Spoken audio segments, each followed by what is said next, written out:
Hey traders, John Howell here, officialjohnhowell.com. In this video we're going to have a bit of a stock market update, plus we're going to have a look at gold. So let's get straight into it.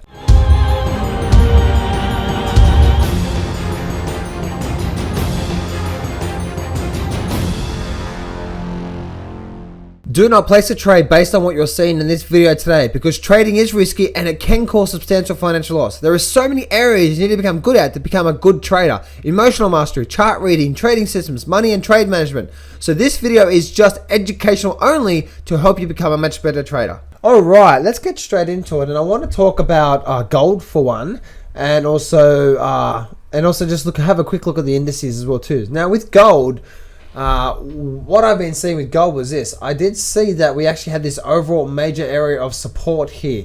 You can see how since this day here that had this big down bar through here, we had this volume spike. You can see how that's just led to, you know, a 3 to 4% drop to the downside on gold, and you can see where we are right now. Now the thing is as you can see, that's what's happening there. Now if I bring up a monthly chart, I want to show you something here.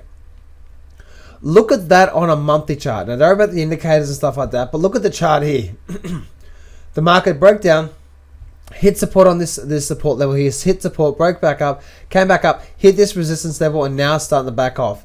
I'm telling you right now, guys, that gold looks like it wants to go for another run, and I'm seeing if it does start to really heat up, especially the ETF, would, you know, from minimum down to another sort of, you know, another 6 or 7% to the downside on gold before it starts to find any support levels, and maybe even a bit lower than that. So looking on the daily chart, to me it looks like we have quite a distance to run from where we are now, and I believe we're likely to go down there. Now we're not going to go down there straight away. We might create a bear flag or have another lower peak or something like that, but it looks like from that monthly chart, it does look like that we are starting to head down to that overall area of support where we're looking at right now. Okay, so that's what we're seeing on the monthly chart. Let's look at the weekly chart, and we're gonna have a look at the weekly chart based on, look at that weekly chart bar. Oh man, that looks so weak, doesn't it? Especially that, look at that stochastics there. That thing looks like it's gonna go for another run. Now if you look at natural gas did the exact same thing, okay, where it had this overall area of support, resistance, and it broke up, and it had problems for quite some time. And then you can see that if I just bring that back up again, that there was the overall major area of support and resistance, and then you can see we've had now probably a 27% drop to the downside, and it's still going. As you can see here on this weekly chart here. So let's have a quick look at the indexes and stuff like that. Firstly, I do see is looking at the weekly chart on the S&P, the big picture anyway. It looks like that we may even try to penetrate new highs. It looks like that's what the market's trying to do here. You can see where the market is right now.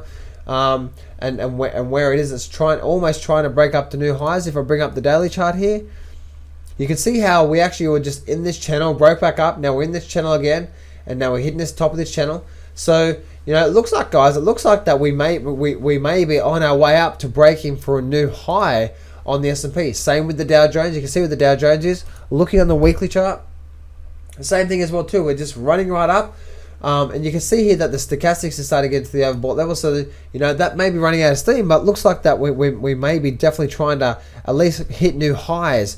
Russell's actually just still struggling around those levels through there where we are right now, and you notice this level through here. You notice that the stochastic is starting to scream up a lot here, so it's saying a lot by this move, by the way. But the Russell's nowhere near its highs, but the Nasdaq is almost at its highs as well as most other indexes. Go to the daily chart here, you can see what's happened here. So we have a big gap to fill in the Nasdaq. That will happen.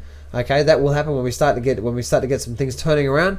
So we will start to get a bit of a Nasdaq turnaround, or a Nasdaq gap fill here. It just will happen. And yeah, so I'm not saying it's going to do it now. Actually, you know, it actually looks, it's trying right now. It's trying to break new highs, and it's trying to make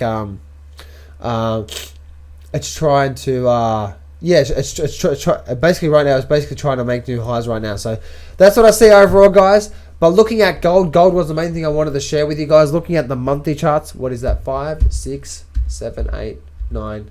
There we go, 9. Shortcut keys. But looking at that, we can see gold has a lot more downside to come. It's very, very, very weak.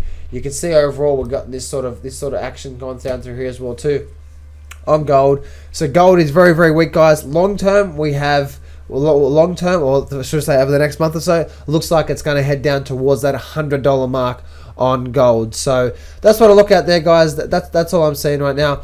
And remember, success can be yours if you go claim it. So step up, take massive action, and face your fears today.